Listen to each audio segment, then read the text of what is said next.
कल हमने variable force भी देखे थे, work done by gravity force भी देखे थे। यहाँ तक हमको सब क्लियर था सर कि work done by gravity force क्या होता है, work done by variable force क्या होता है। कल एक क्वेश्चन भी करवाया था मैंने, x is equals to 1/3 t square. आप लोगों से बन गया वो question?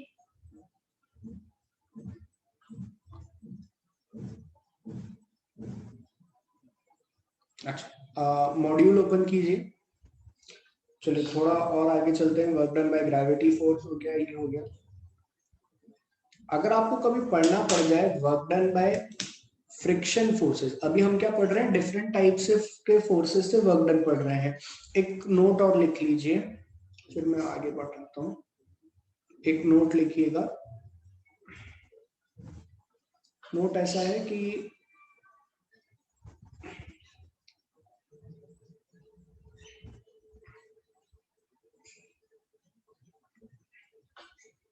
This is force and this is displacement. मान लीजिए हमारा ग्राफ ऐसा है, फोर्स और डिस्प्लेसमेंट का ग्राफ ऐसा है, तो this is the point A and this is the point B. तो अगर हम ग्राफिकली देखें तो ये इसके नीचे का एरिया और इस पॉइंट के नीचे का एरिया, ये जो पूरा एरिया होगा ये क्या होगा सर? अगर आप एरिया देखोगे तो फोर्स इंटू डी एक्स, इसका इंटीग्रेशन लिख रहे हैं, और डी डब्ल्यू, मतलब area under force and displacement graph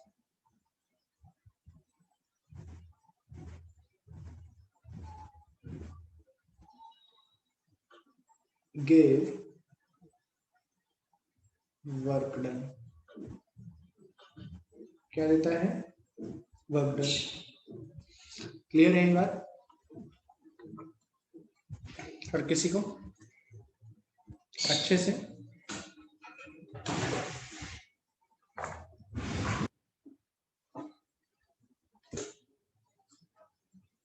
ये लिख लो, ये लिख लो बेटा सभी लोग, एक नोट लिख लो। Area under force and displacement graph gives work done.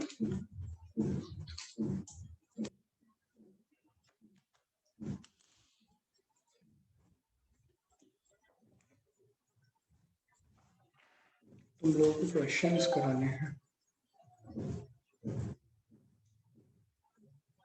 बेटा। फोर्स बराबर एम ए नहीं करूंगा तो क्या लिखूंगा तुम बताओ? वो लिख दूंगा चलो आज से।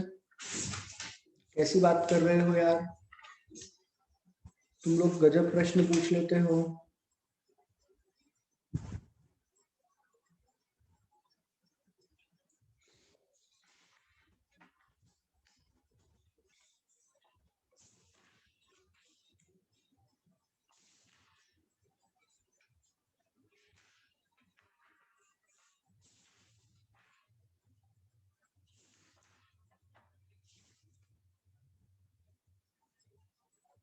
वैसे तो मैंने सब कुछ करा दिया है, कुछ बचा नहीं है, फिर भी अभी एक दो क्वेश्चन है। चलिए यहाँ तक हो गया।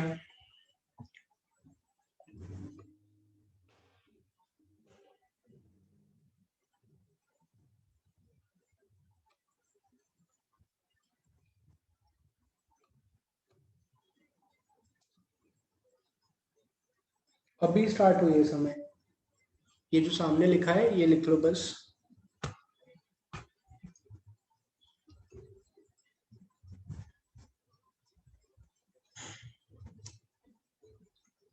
Force displacement graph.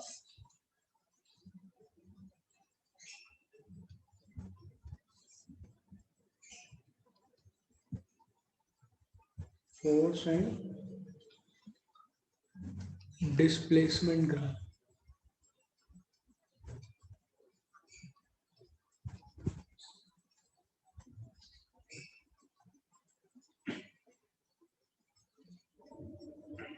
इतना क्लियर होगा आप लोगों को।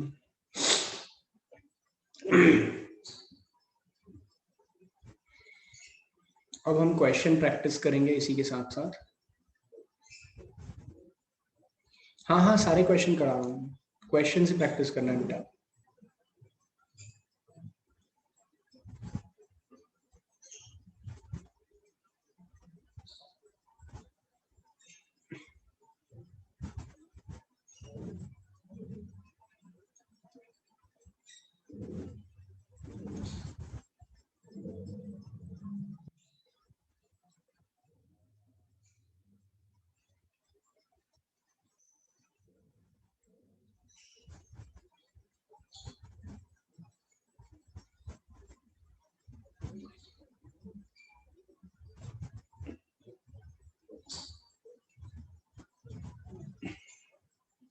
चलिए लिखिए, a block of mass 5 kg is raised vertically,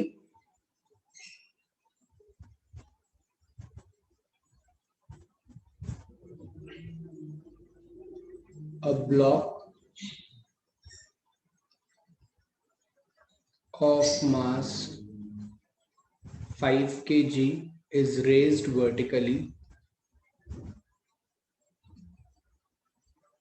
देखिए मैं क्वेश्चन इसीलिए लिख रहा हूं कि आपकी क्लास कॉपी में होना चाहिए, है ना, तो मैं डिक्टेट कर रहा हूं, फटाफट लिखते जाइए। With the help of string with an acceleration of 2 meter per second, with the help of a string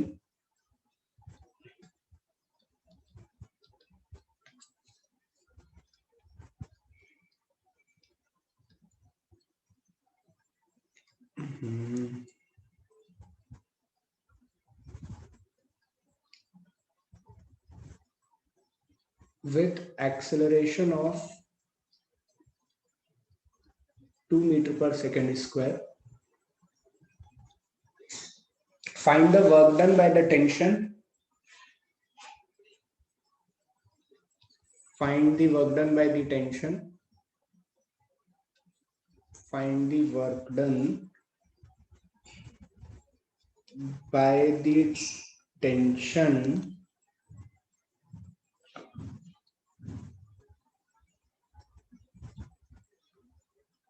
if raised by 2.5 meter, if raised by 2.5 meter.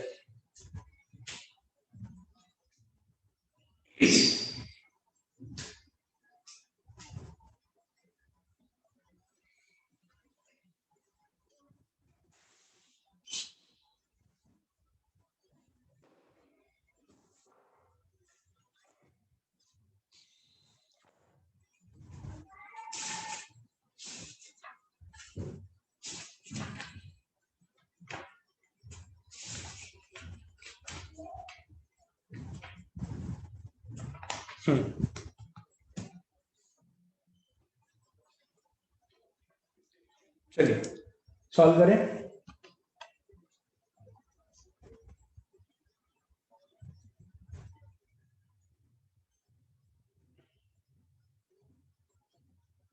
एक ब्लॉक है,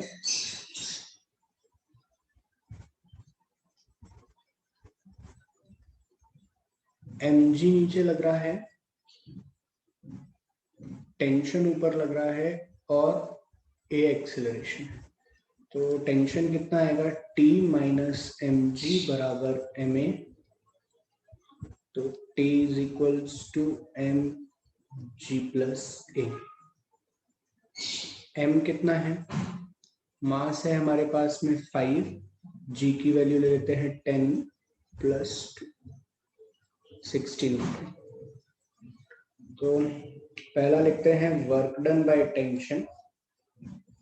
तो वर्क डन बाय टेंशन जो आ रहा है वो कितना आ रहा है sir, work done by tension आ रहा है T इंटू डी एक्स, दोनों सेम डायरेक्शन में है, तो 60 इंटू 2.5 20 और आधा 30, 150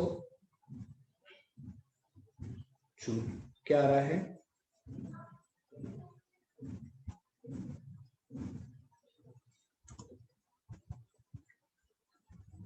जूल। अब देखो यहीं पे क्वेश्चन और क्या क्या पूछा जा सकता है, find the work done by gravity. तुम सब निकाल भी सकते हो, ऐसा कोई बहुत बड़ा सवाल नहीं पूछ लिया है। वर्क डन बाय ग्रेविटी कितना होगा, mg इंटू डी, लेकिन माइनस का होगा, तो it will be minus 5 into 10 into 2.5, तो ये कितना हो जाएगा, 7.5 10 75 माइनस का माइनस 75 जूल। बोलो क्लियर है क्या ये बात, work done by gravity is clear. नहीं 25 5 से 125 होता है, थोड़ा सा करेक्शन है, तो मैंने 15 देख लिया, 125 जूल। अब सही है, बोलो क्लियर है, वर्क डन बाय ग्रेविटी। अब यहीं पर कभी कभार पूछ लेता है what is the net work done. तो अब नेक्स्ट टॉपिक जो हम पढ़ने वाले हैं that will be work done bye all forces, work done by all forces। इधर देखो, if a body is subjected to, if a body is subjected to more than one force, more than one force, then मान लीजिए जैसे कि ये एक block है, इस ब्लॉक पे एक फोर्स F इधर लग रहा है, F1, F2, F3, ये F4 लग रहा है, ऐसे बहुत सारे फोर्सेस लग रहे हैं, ठीक है। हाँ मैं प्रीवियस स्लाइड बता दूंगा, उसके पीछे मत जान लो। अगर इन सब से मान लीजिए टोटल डिस्प्लेसमेंट होता है यहां से यहां तक, नेट डिस्प्लेसमेंट जो हुआ डेल्टा एस, ठीक है, ये हमारा क्या हो गया नेट डिस्प्लेसमेंट। तो बेटा इस नेट डिस्प्लेसमेंट के कारण जो हम वर्क डन लिखेंगे वो क्या लिखेंगे, F1 vector plus F2 vector plus F3 vector plus F4 vector and so on into delta S vector, या summation of all forces, vector sum of all the forces into delta S। Clear है? तन्मय बिल्कुल लग सकते हैं, पर मैंने अभी वो पढ़ाया नहीं है ना, एक बार मैं पढ़ा दूं फिर उनपे भी चर्चा कर लेंगे अपन, पहले ये पढ़ लें। क्लियर हुई बात? तो अगर मैं प्रीवियस स्लाइड में बात करूं तो प्रीवियस स्लाइड में नेट वर्क डन क्या होगा सर, नेट वर्क डन होगा total sum of work done bye T plus work done by gravity कर दो, 150 minus 125, 25 joule. Net work done on the system कितना हो गया, 25 जूल। क्लियर हुई क्या ये बात? और किसी को तो वैसे ही अगर यहां देखो तो यहाँ क्या हो जाएगा नेटवर्क डन, या तो this will be the network done ऐसे लिख लो, और तुम्हें ये पसंद नहीं हो तो W1 plus W2 and so on WN equals to W net ऐसे लिख लो, कहीं कोई दिक्कत नहीं। क्लियर हुआ? अगर मल्टीपल फोर्सेस होते हैं तो वर्क डन कैसे लिखना है मैंने क्वेश्चन से ही समझा दिया आप लोग को, सभी को क्लियर है? बहुत ही बढ़िया।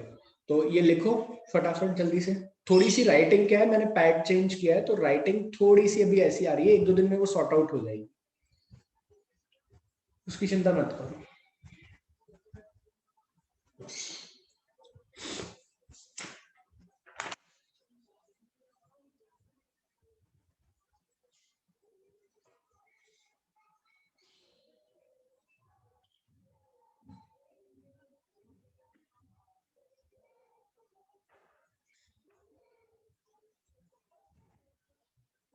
वर्क डन स्केलर होता है तो नेगेटिव क्यों? वर्क डन देखिए बढ़िया, वर्क डन बिल्कुल एक स्केलर क्वांटिटी है, लेकिन यहाँ पर वर्क डन को आप ऐसे समझो कि हमने जब डिफाइन किया था तो it is basically the dot product of the two force.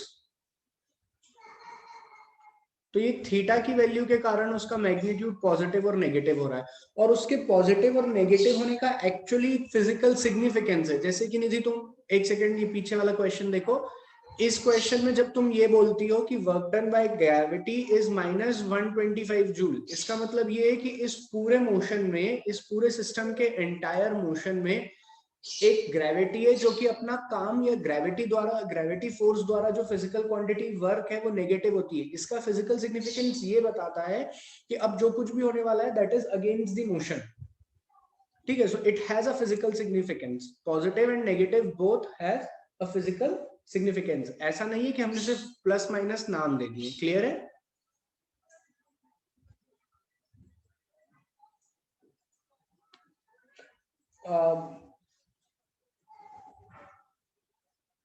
Krishna पागल जैसी बात मत करो बेटा। एक्सेलरेशन का वर्क डन कैसे होगा? एक बार और तुम पहले की क्लासेस पढ़ो। हाँ श्रेय, बिल्कुल हमेशा नेगेटिव होगा। ऐसा नहीं है वर्क डन बाय ग्रेविटी हमेशा नेगेटिव होगा, ऐसा रटने की कोई जरूरत नहीं है। एक सेकेंड, ये लिख लिया तो मैं आगे पूछूं। तन्मय करते हैं वो वाले क्वेश्चन, रुक जाओ। ये लिख लिया सभी ने?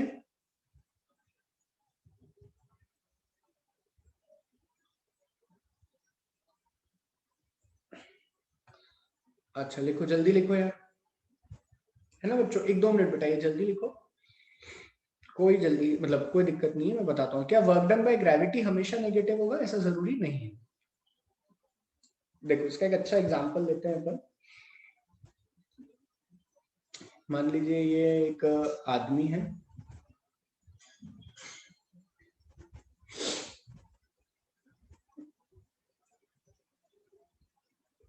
ये जमीन पर खड़ा है और इसने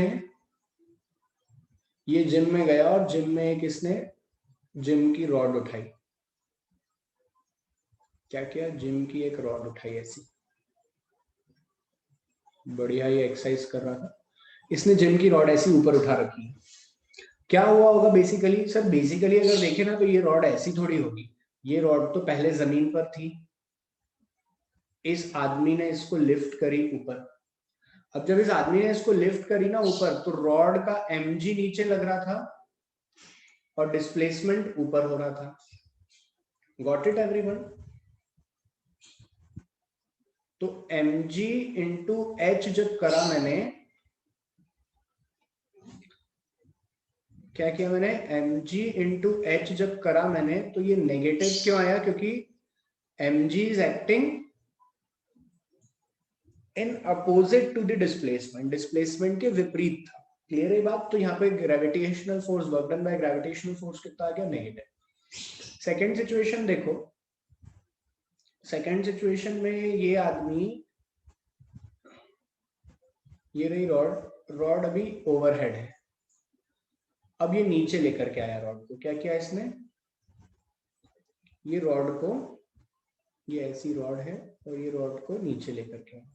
अब जब ये रॉड को नीचे लेकर के आया ना, तो ग्रेविटी किधर लग रही थी? mg, और डिस्प्लेसमेंट भी किधर हो रहा था? h। तो ये सॉल्व करने पे कितना आया? mgh। अब जो h है वो सेम है, सॉरी मतलब अब जो h है और mg है वो सेम डायरेक्शन में है, तो क्या हो गया? पॉजिटिव। यहाँ पे हम क्या कहेंगे? यहाँ पर हम कहेंगे mgh इज पॉजिटिव।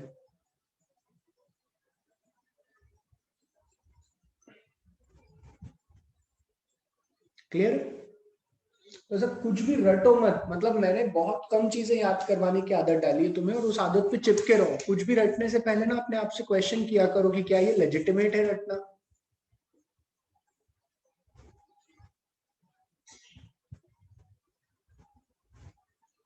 चलिए एक और क्वेश्चन करेंगे, ग्रेविटेशन भी हो गया।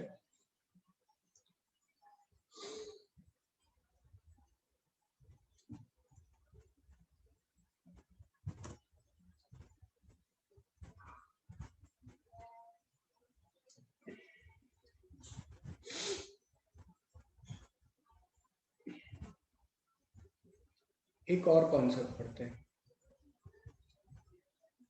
मजा आएगा तुम लोगों को। Work done by friction.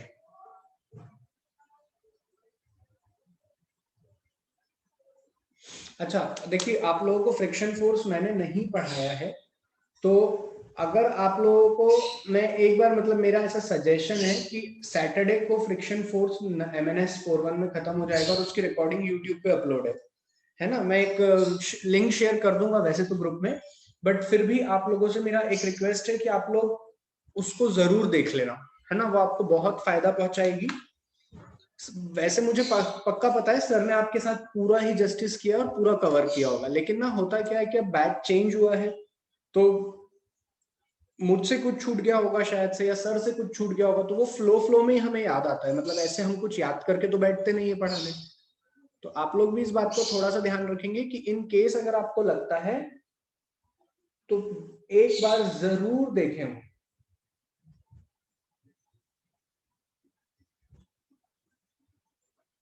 है ना। मैंने उसमें बहुत सारी बातें सिखाई हैं, तो देख लें एक बार। वर्क डन बाय फ्रिक्शन, देखो अब फ्रिक्शन के लिए ना मैं यहाँ पे थोड़ा सा सेंसिबल बात करूं तो होता है एक स्टैटिक फ्रिक्शन,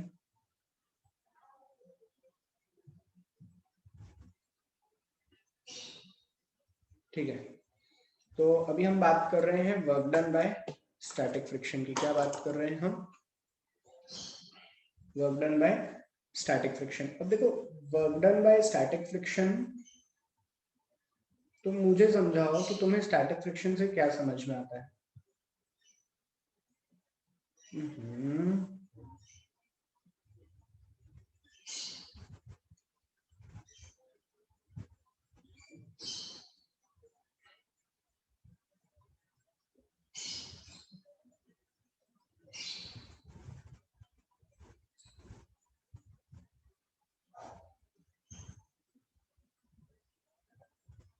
चलिए भैया थोड़ा सा बताइए ना, work done bye static friction में क्या समझ में आता है आप लोगों को?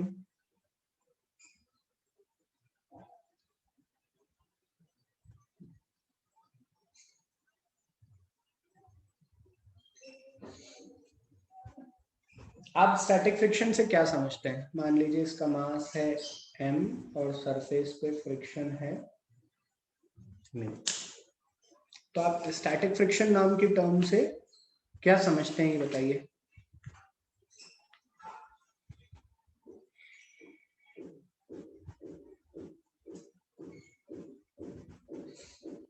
ऐसा फोर्स ऑफ फ्रिक्शन जो कि बॉडी, जो कि लग तो रहा है, क्या है? ऐसा फोर्स ऑफ फ्रिक्शन है जो कि लग तो रहा है, लेकिन उस फोर्स ऑफ फ्रिक्शन का काम है मोशन की टेंडेंसी का ही अपोज करना, रिलेटिव मोशन की टेंडेंसी का अपोज करना। उसे हम क्या कहते हैं सर? उसे हम कहते हैं स्टैटिक फोर्स ऑफ फ्रिक्शन। यही पढ़ाया था, यही बताया होगा यार सर ने। हाँ ना बोलो।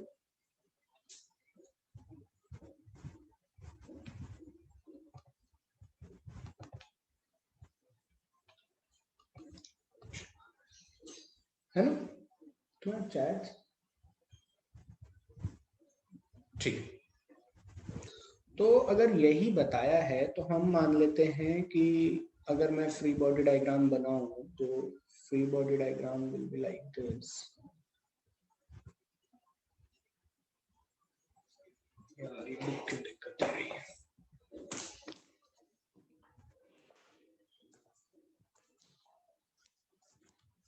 एक तो ना इसका कर्सर बहुत प्रॉब्लम दे रहा है, कर्सर का इशू सब हो जाए तो बहुत।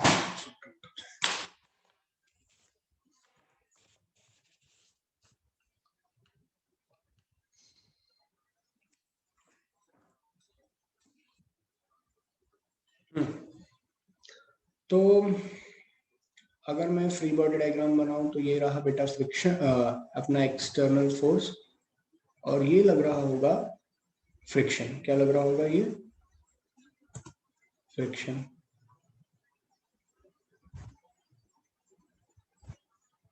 ऐसा समझते हो? इतना नीचे आ रहा होगा mg, ऊपर आ रहा होगा नॉर्मल रिएक्शन n, है ना। तो स्टैटिक फोर्स से तो कभी भी मोशन होने वाला नहीं है।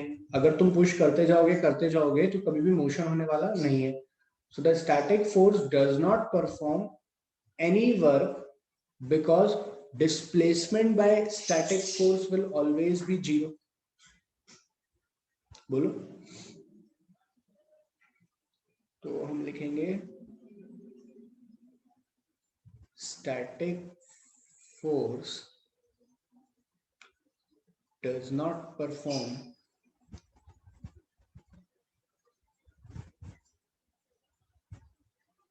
any work because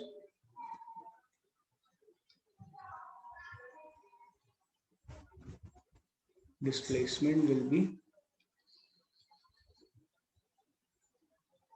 0. क्लियर है? स्टैटिक फोर्स ऑफ फ्रिक्शन से अगर तुम कोई वर्क डन लिखना चाहोगे तो वो होगा क्या? अरे नहीं होगा ना। क्यों नहीं होगा?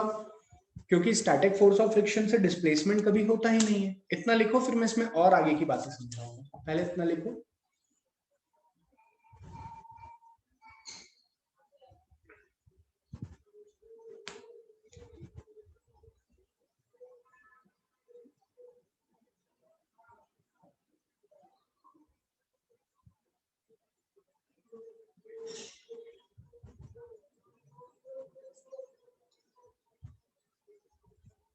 ये लिखो, फिर मेरे को आगे की और बातें डिस्कस करनी है।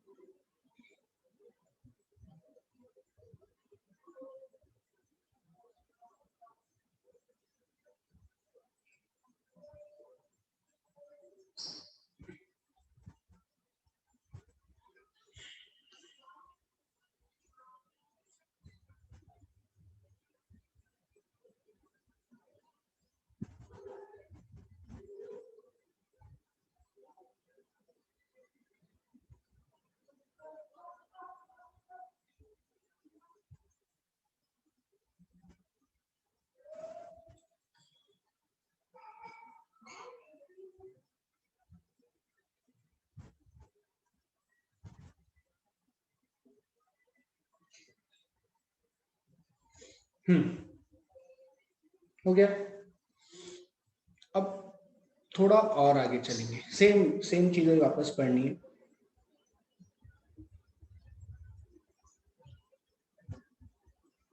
हाँ मैम बोलो।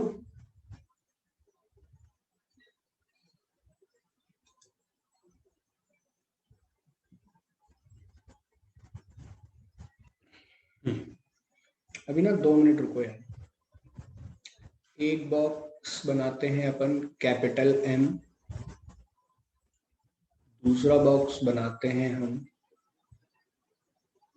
Small M. ठीक है, इस सरफेस को बोल देते हैं हम अभी स्मूथ।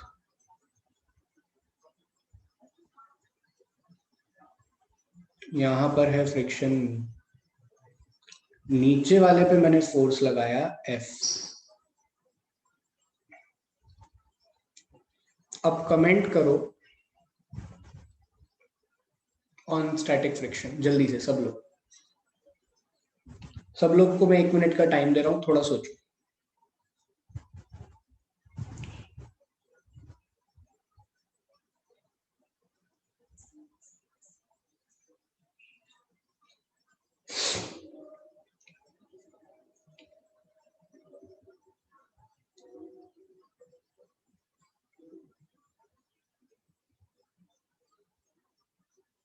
अब देखो,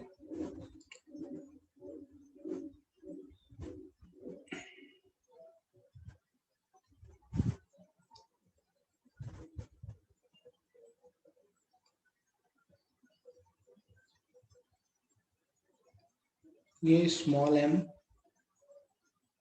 और ये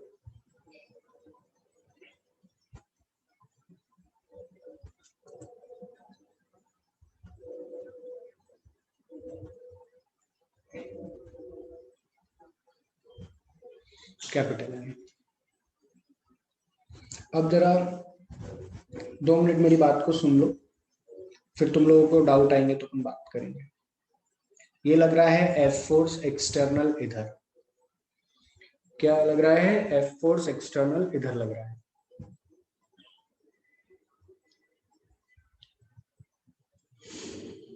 अच्छा, अगर एफ फोर्स एक्सटर्नल इधर लग रहा है तो मेरे दिमाग में एक डाउट है। जैसे कि मान लो, क्या पहले तो अपनी बुद्धि चलाकर सब लोग जवाब देना कि क्या इसमें डिस्प्लेसमेंट पॉसिबल है क्या कभी भी? क्या इस एफ फोर्स के लगने से दोनों डब्बे चलेंगे? या तो जो तुम्हारे मन में आए वो जवाब देना। क्या दोनों डब्बे चलेंगे? अरे डब्बो जवाब दो, सभी डब्बे जवाब दें, कोई डब्बा बुरा ना माने। बिल्कुल चलेंगे। क्यों चलेंगे? क्योंकि नीचे का जो ये सरफेस है ना, ये स्मूथ सरफेस है, ये सरफेस स्मूथ है, इस पर फ्रिक्शन नहीं है, तो इस पर तो अगर हल्का सा भी फोर्स लगेगा ना तो ये चलना स्टार्ट कर देंगे। मान लेते हैं कि हम अपने मन से कि ये x डिस्टेंस चल गए होंगे। कितना चल गए होंगे? x distance. समस्या यहां नहीं है नीचे वाला चला, समस्या ये है कि क्या इसके साथ ऊपर वाला भी चलेगा या नहीं। तो दोनों सिचुएशन हो सकती है। जो बच्चे कह रहे हैं ऊपर वाला चलेगा वो भी सही है, जो कह रहे हैं ऊपर वाला नहीं चलेगा वो भी सही है। लेकिन मैं अभी ये मानकर चल रहा हूं कि दोनों चले गए हैं। ठीक है, क्या मानकर चल रहा हूं मैं? कि दोनों चल दिए हैं। मान तो हम दोनों चीजें सकते हैं ना। तो मान लेते हैं कि ए पॉइंट से दोनों डब्बे बी पॉइंट तक चले गए हैं। इधर लग रहा है एफ, इधर लग रहा है एफ। हम अच्छा स्टैटिक फ्रिक्शन, अच्छा अब देखो यहां पर बहुत सारी बातें हैं जो तुम्हें मुझे जवाब देना पड़ेगी, समझ में आ रही है कि नहीं। यहां पर अगर दोनों डब्बे एक साथ चल रहे हैं तो यहां पर स्टैटिक फ्रिक्शन लगेगा या नहीं लगेगा, या काइनेटिक फ्रिक्शन लगेगा। जैसे कि मैं तुम्हें कहूं ये एक डब्बा है, तुम लोगों को जवाब देना है। देखो पूरी क्लास इधर देखो, कैमरे पे आ जाओ जरा 2 मिनट, जहां मेरा फेस दिख रहा है इधर आओ। दिख रहे हैं ये 2 चीजें एक साथ? जवाब दो, आप लोगों को दिख रही है? अब ये चल रही है, अपन इसको एक सरफेस देते हैं ऐसा, ये इस स्मूथ सरफेस पे मूव कर रही है। तो स्मूथ सरफेस पे मूव कर रही है तो कराओ ना सर, ये रहा स्मूथ सरफेस। तो ये जो 2 सरफेस है इनके बीच में कौन सा फ्रिक्शन लग रहा होगा, स्टैटिक या काइनेटिक? जो तुम्हारी बुद्धि का है वो जवाब दो। कैसी बात करते हो जरा, बुद्धि कुछ तो भी। क्या लग रहा होगा, स्टैटिक या काइनेटिक? दोनों के बीच में अगर दोनों एक साथ मूव कर रहे हैं तो क्या लग रहा होगा? स्टैटिक। आपको कैसे पता सर, आप इतना श्योर होकर कैसे बोल सकते हो स्टैटिक लग रहा होगा? क्योंकि दोनों सरफेस के बीच में रिलेटिव मोशन क्या है? सेम है ना। तो स्टैटिक फोर्स, अब स्टैटिक फोर्स की डायरेक्शन क्या होती है? तो सर हमें ना पढ़ाया गया था static force always act opposite to. Static force कैसा लगता है? स्टैटिक फोर्स नेट फोर्स के अपोजिट लगता है। Static force always act opposite to net force. तो नेट फोर्स छोटे कैपिटल एम वाले डब्बे पे एफ लग रहा था, उसके अपोजिट लग गया। तो ये अगर ये एक्शन है तो इसका रिएक्शन इस सरफेस पे ऐसा आएगा ना, एफ एस। क्या ये जो डायग्राम मैंने स्टैटिक फोर्स का बनाया ये क्लियर है?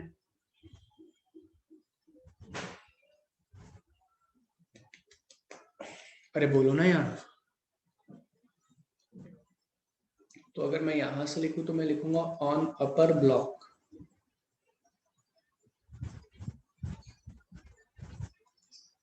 Work done by friction. ऊपर वाले ब्लॉक पर देखें तो अदीफा, तुम अपना हाथ, अदीफा ऐसे समझो कि तुम, ये तुम्हारा हाथ है, इसके ऊपर तुमने दूसरा हाथ रखा और दोनों हाथ को मूव करा रही हो। तो क्या तुम्हारे पाम्स मूव हो रहे हैं? क्या पाम्स के बीच में कोई मोशन हुआ क्या? बोलो। ये तुम्हारा एक हाथ, इसके ऊपर दूसरा हाथ रखा और ये ऐसे मूव कर रहा है, तो क्या पाम्स के बीच में मोशन हो रहा है? पाम्स तो फिक्स है ना, तो वहां पे स्टैटिक फ्रिक्शन लग रहा है। ठीक है, तो work done on upper block by friction force लिखूंगा मैं, तो वो क्या हो जाएगा? F s into x, and that is to positive. और ऑन लोअर ब्लॉक अगर मैं बात करूं, ऑन लोअर ब्लॉक, तो work done on friction will be minus f x. सिर्फ फ्रिक्शन के लिए लिख रहा हूं मैं, है ना, f s into x. Net work done नहीं लिख रहा हूं, friction force work done, friction force work done. F s into x हो जाएगा। बोलो ये 2 होंगे। जितना स्क्रीन पे लिखा है उतना क्लियर है आप लोगों को? सर अभी तो आप पढ़ाए थे कि work done by friction force 0 होता है। लेकिन अब तो एक बार पॉजिटिव हो गया और एक बार नेगेटिव हो गया। बोलो, अगर मैं इस पूरे सिस्टम पे लिखूं तो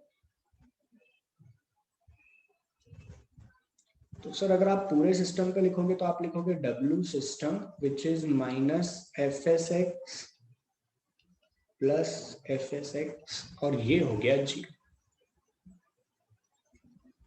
क्लियर है क्या? तो यहां से हम ऐसा नोट लिख सकते हैं कि work done bye static force of friction can be positive, negative और zero when we consider the net work done by the static friction, then it will be always zero। ठीक है, ऐसा बोल सकते हैं क्या? अरे तन्मय कैसी बात करते हो, ये दोनों डब्बे गए किधर हैं? x डिस्टेंस की दूरी पर गए हैं ना आगे।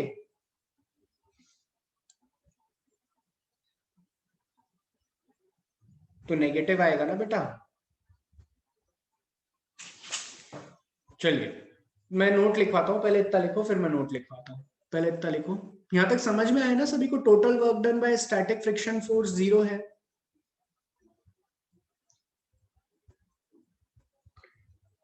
हाँ संजीवनी, स्टैटिक फोर्स ऑफ फ्रिक्शन का टोटल वर्क डन क्या है? जीरो। फिर मैं भी एक नोट लिखवाता हूँ, अभी जगह नहीं है, पहले इतना लिखो।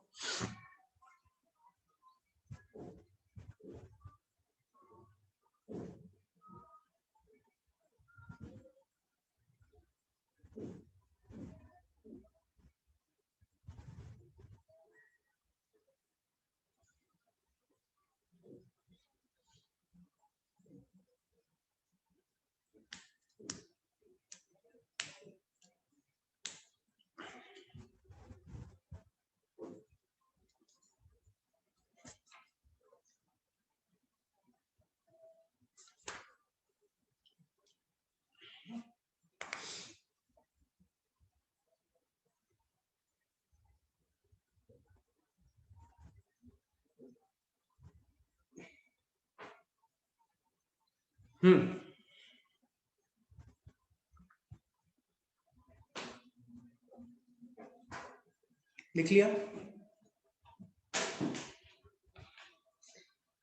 ईशान, मैं जो तुम्हारे ये स्टैटिक फ्रिक्शन के डाउट है ना बेटा, इसके लिए प्लीज एक बार रिकॉर्डिंग देख लो। बट नीचे वाला ब्लॉक तो स्मूथ है अदीफा, नीचे वाले ब्लॉक पे तो हमने स्मूथ लिया है, तो वहां तो फ्रिक्शन होगा ही नहीं। हाँ साक्षी, एक बार ना रिकॉर्डिंग देख लो। साक्षी श्रीवास्तव, एक बार बेटा आप रिकॉर्डिंग देख लो। 70 लेक्चर नंबर 70 और 71, 70 में मैंने बहुत कुछ सिखा दिया है, तो आप लोगों को जो डायरेक्शन की दिक्कत आ रही है ना वो क्लियर हो जाएगी। ठीक है,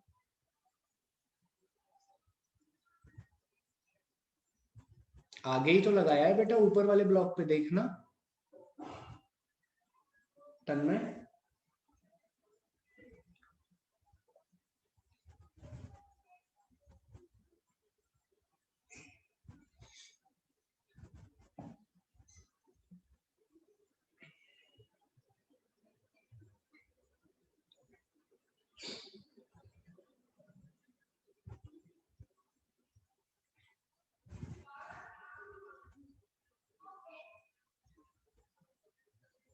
हाँ मैं वही कह रहा हूँ, जितने बच्चों को ये डाउट आ रहा है ना कि ये एफ एस आगे क्यों आया, यहाँ पर पीछे है, तो नेट फोर्स के पीछे होना चाहिए था, तो ये पीछे आना चाहिए था, जितने भी बच्चों को ये डाउट आ रहा है, आप लोग प्लीज एक बार स्टैटिक फ्रिक्शन की रिकॉर्डिंग नंबर 70 देखो। फ्रिक्शन का रिकॉर्डिंग नंबर 70 देखो, ये क्लियर हो जाएगा बिल्कुल। आपको ही नहीं, बहुत बच्चों को प्रॉब्लम है। 70 71 देखो, मैंने एकदम अच्छे से समझाया है उसमें, है ना। अभी मतलब मैं आप लोगों को डायरेक्शन तो नहीं पढ़ा सकता स्टैटिक फोर्स के, अभी तो अपन वर्क डन पढ़ रहे हैं थोड़ा सा, और आ जाएगा, कोई दिक्कत नहीं है। देख लीजिएगा, कल अपन लोगों को फ्रिक्शन का कुछ पार्ट पढ़ना है, टू ब्लॉक प्रॉब्लम्स, इसलिए कह रहा हूं मैं।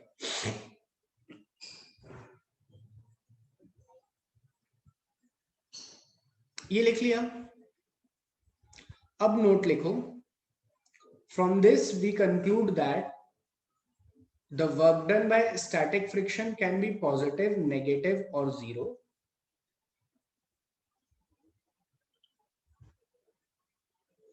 Work done bye static friction can be positive, negative और zero.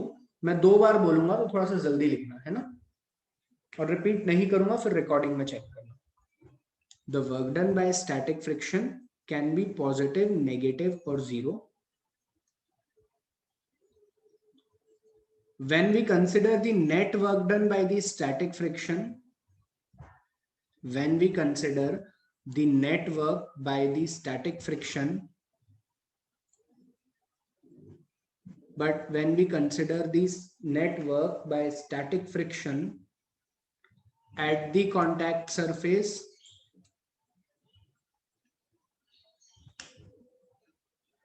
at the contact surface,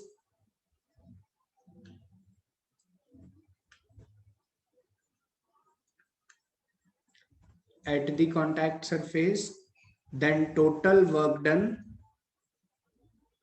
then total work done by the static friction on the entire system is zero. Then the total work done on the static friction, then the total work done by the static friction on the entire system is zero. अब एक question करेंगे अपन लोग, है ना, इससे और दिमाग में पिक्चर क्लियर होती है। चलो, सेम ये जो पढ़ाया है इसी पे तुम लोग सॉल्व करना।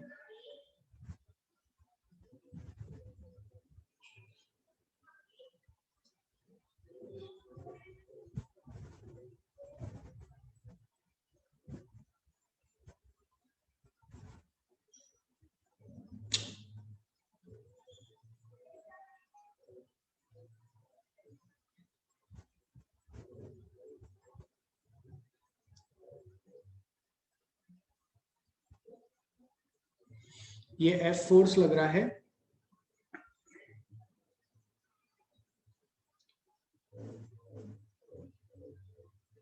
ये स्मूथ सरफेस है,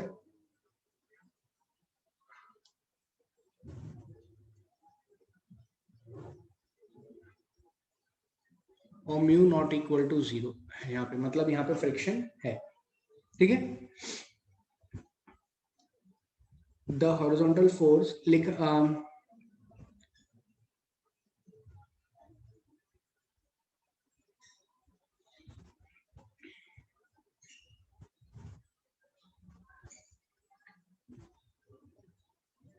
if both the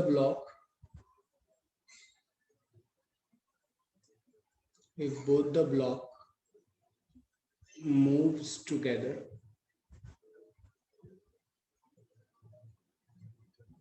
then find the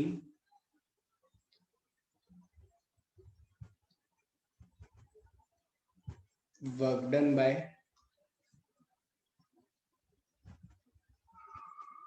static force of friction. Find the work done by static force of friction in a time interval t. For time interval t, t समय तक अगर ये चला होगा, time interval small T. चलो work done बताइए, समझ गए? नेट वर्क डन तो हम सबको पता है जीरो है। चलिए बताइए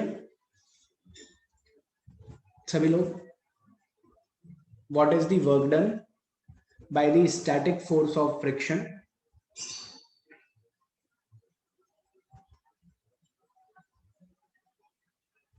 ऑन बोथ दी ब्लॉक्स? दोनों ब्लॉक पर कितना वर्क डन किया ये बताना है, ऑन बोथ दी ब्लॉक्स। बताइए बेटा,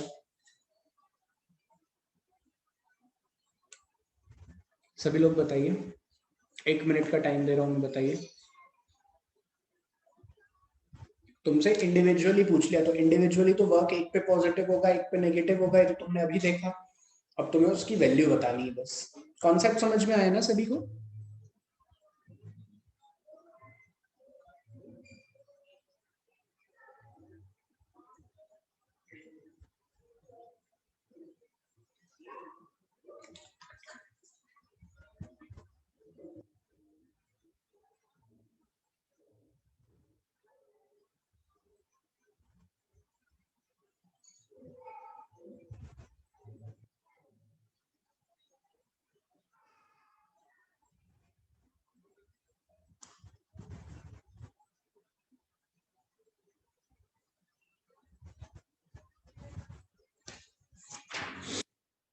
चलिए बताइए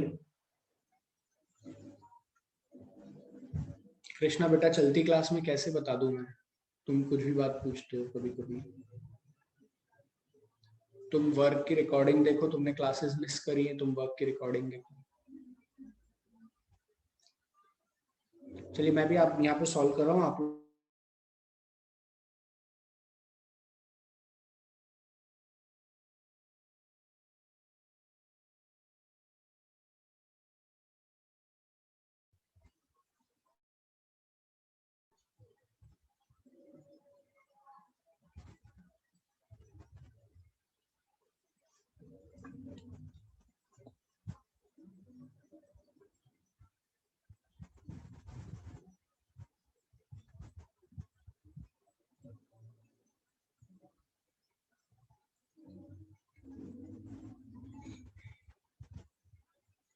तो मान लीजिए ये एक ब्लॉक है,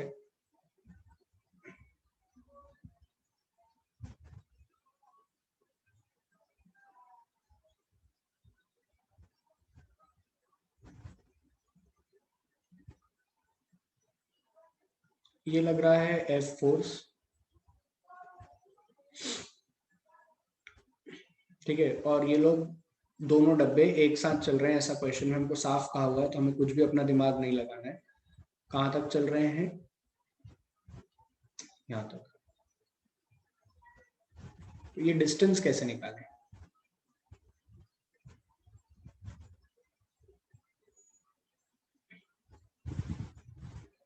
मैं पहले डायग्राम पूरा बना देता हूँ। तो sir static force of friction लग रहा होगा, दोनों डब्बे एक साथ चल रहे हैं तो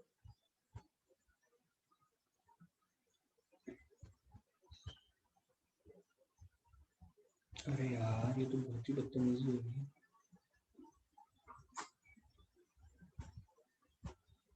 ये स्टैटिक फोर्स ऑफ फ्रिक्शन इधर लग रहा होगा, ये एक इधर लग रहा होगा। अगर हम सॉल्व करना चाहें तो सरफेस स्मूथ है, एफ फोर्स लग रहा है, तो f is equals to m a लिखते हैं हम। तो एफ अपॉन में दोनों डब्बे मूव कर रहे हैं, तो M plus small M equals to A. तो S is equals to half A T square लगा देते हैं, क्योंकि उसने हमें कहा है टी टाइम में हुआ है ये सब कुछ, तो it will be half F small m plus capital M t square. This is the displacement S. बोलो यार, डिस्प्लेसमेंट इतना ही होगा।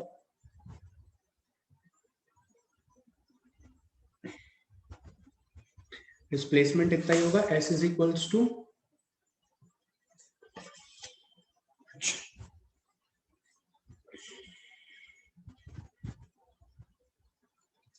अब बात करें हम स्टैटिक फोर्स ऑफ फ्रिक्शन की, तो स्टैटिक फोर्स ऑफ फ्रिक्शन कितना होगा मैग्नीट्यूड वाइज? चलो ये बताओ सभी लोग, स्टैटिक फोर्स ऑफ फ्रिक्शन कितना होगा मैग्नीट्यूड वाइज?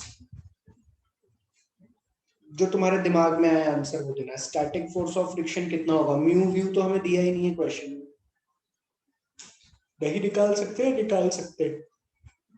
याद करो सर ने कहानी पढ़ाई होगी, लिमिटिंग, स्टैटिक, काइनेटिक। यहाँ पे शब्द चल रहा है स्टैटिक, और स्टैटिक फोर्स ऑफ फ्रिक्शन का magnitude always equal to net force acting on the body होता है। अरे हाँ ना तो बोल दो यार, क्या मैं अकेला पढ़ रहा हूँ क्या क्लास में? तुम लोग सो रहे हो सब? हाँ सर ने पढ़ाया था स्टैटिक फोर्स ऑफ फ्रिक्शन का मैग्नीट्यूड कितना होता है। Sir static force of friction का मैग्नीट्यूड जो होता है वो होता है, कितना होता है बच्चों? स्टैटिक फोर्स ऑफ फ्रिक्शन का मैग्नीट्यूड नेट फोर्स के बराबर होता है, अगर मोशन नहीं हो रहा है तो यहाँ पे तो दोनों सरफेस के बीच में कोई रिलेटिव मोशन हो ही नहीं रहा है।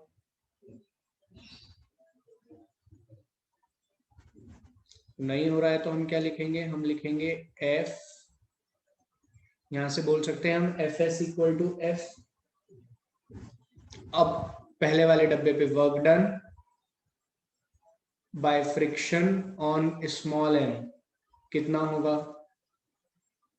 Sir f s into delta x, f s की वैल्यू कितनी है एफ और डेल्टा एस की वैल्यू कितनी है ये निकाल रखी है हमने। अरे निकाली ना अभी डेल्टा एक्स की वैल्यू, तो यहाँ पे क्या आ जाएगा f square t square two small m plus capital M. Clear हुआ क्या इतना सभी को?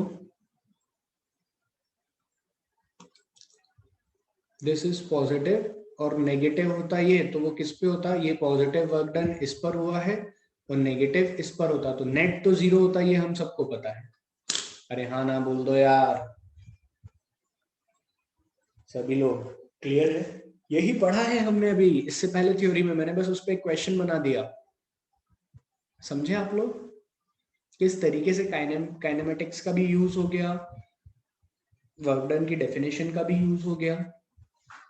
किसी को कोई डाउट हो तो बोलो।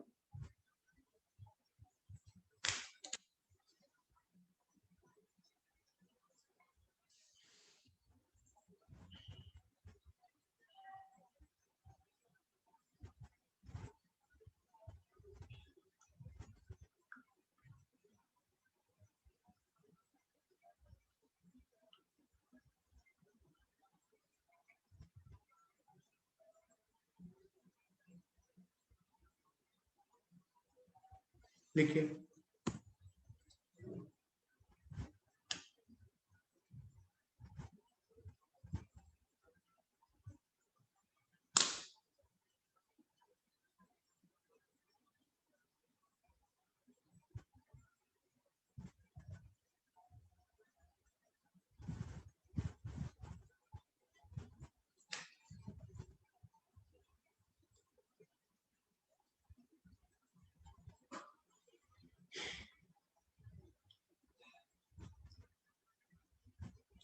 एक सेकंड,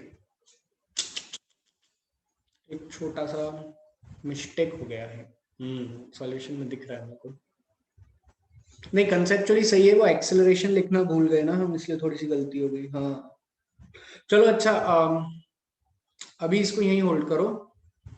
एक छोटी सी गलती है, मुझे याद दिलाना, मैं ये क्लियर कर दूंगा, है ना।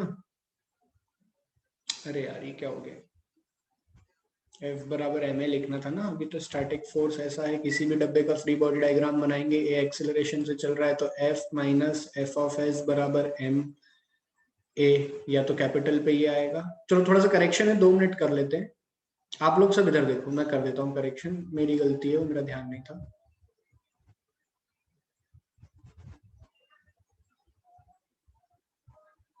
2 मिनट इधर देखो।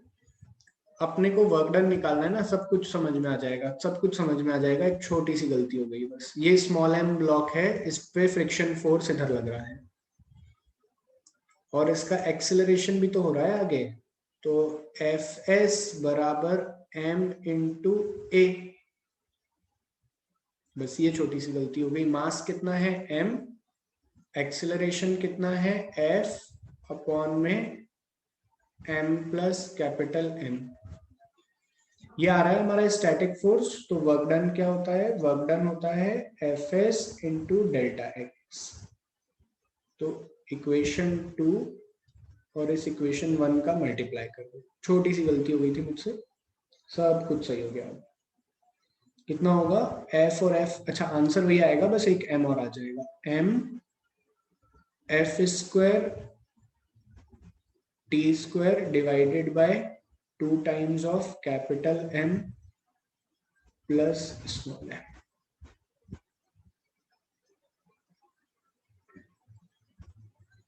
क्लियर है क्या आप लोगों को? छोटी सी मिस्टेक हो गई थी, समझ में आया?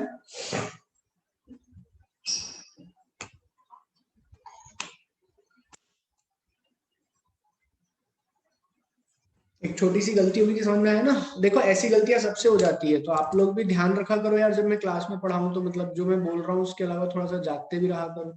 ये पूरा सिस्टम ए एक्सेलरेशन से चल रहा है ना, तो हमने पढ़ा है न्यूटन लॉ में एफ नेट बराबर एम ए होता है। होल स्क्वायर कैसे होगा बेटा, सब सही है। हाँ होल स्क्वायर आएगा ना, बिल्कुल आएगा, बिल्कुल आएगा। Is it clear to everyone now?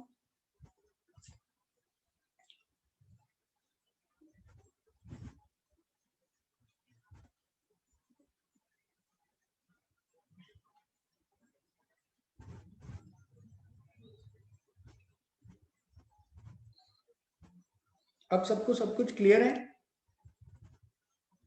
लिख लिया आप लोगों ने?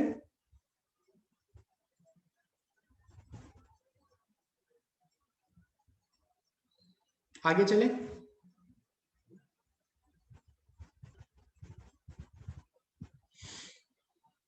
अब ऐसे ही work done by kinetic friction, मैं 1 मिनट का टाइम दूंगा, तुम लोग सोचो।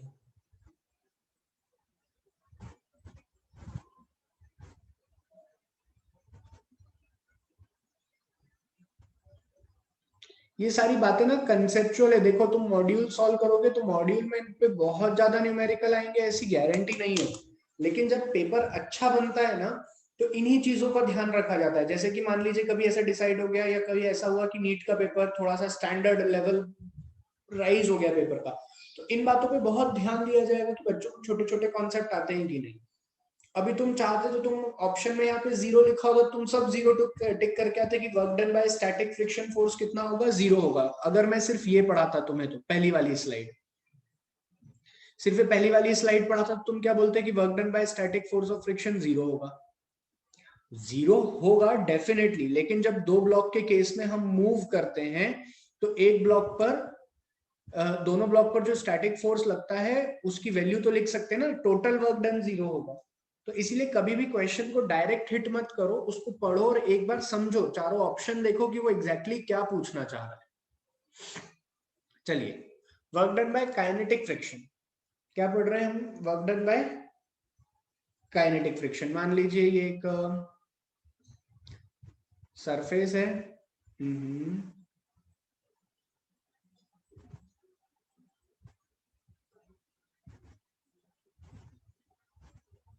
F फोर्स लग रहा है, M मास है, और सरफेस पर फ्रिक्शन प्रेजेंट है, म्यू नॉट इक्वल टू 0, और मोशन हो रहा है। So if motion is taking place, तो उस केस में काइनेटिक फोर्स ऑफ फ्रिक्शन कैसे लिख सकते हो? तो पहला लिखते हैं, if object is sliding over the another object, case 1,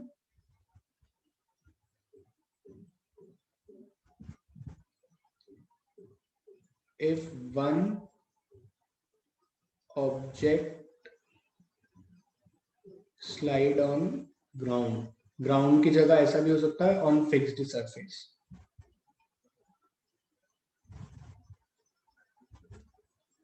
तो अगर हम यहाँ पर फ्री बॉडी डायग्राम बनाएंगे तो कैसा बनेगा?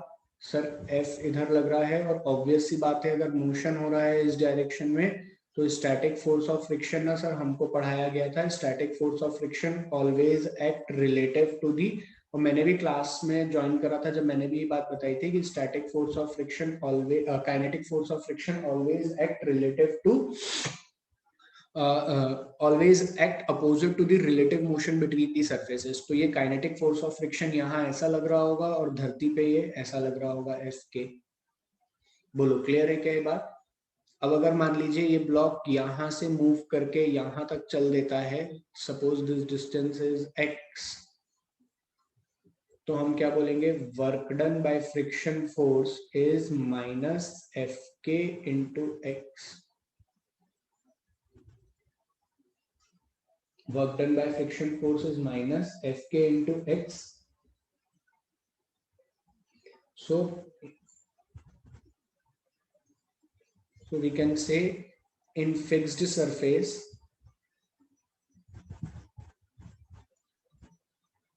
case total work done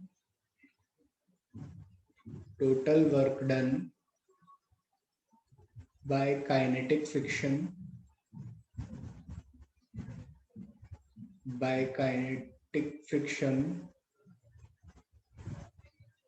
is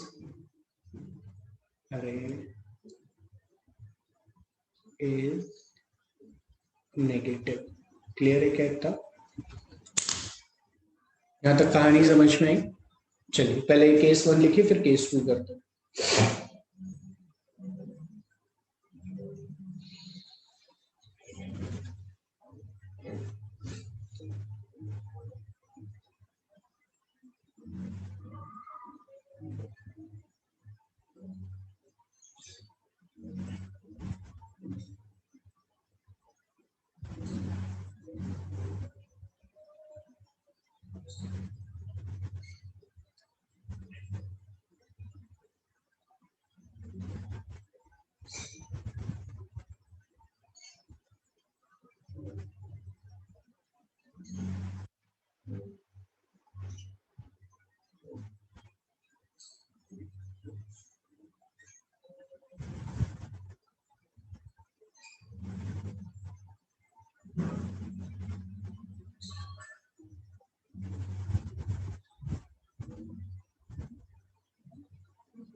नहीं आएगा याशी, ये तुम्हें ऐसा लग रहा है बेटा।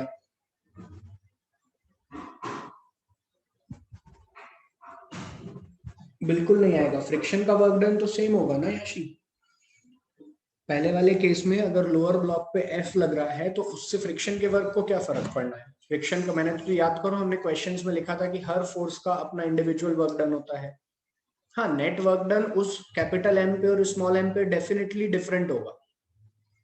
Total work done on capital M डब्बा, इधर देखो,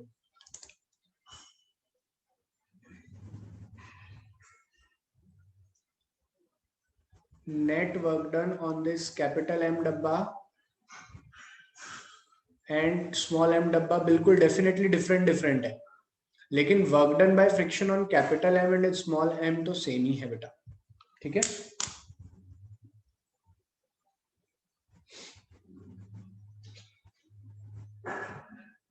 तुम खुद सोचो तन्मय क्या होगा।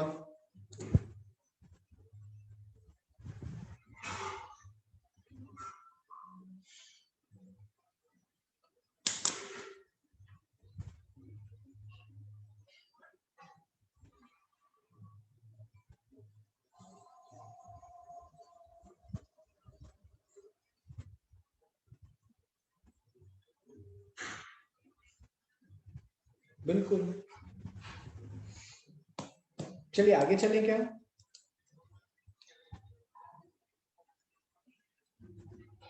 टाइम क्या हो रहा है, टाइम तो हो गया है। Okay, so that is all for today's class. हो सकता है संडे को आपकी इस संडे का एक्स्ट्रा क्लास लूंगा मैं, ठीक है। So this is all for today's class.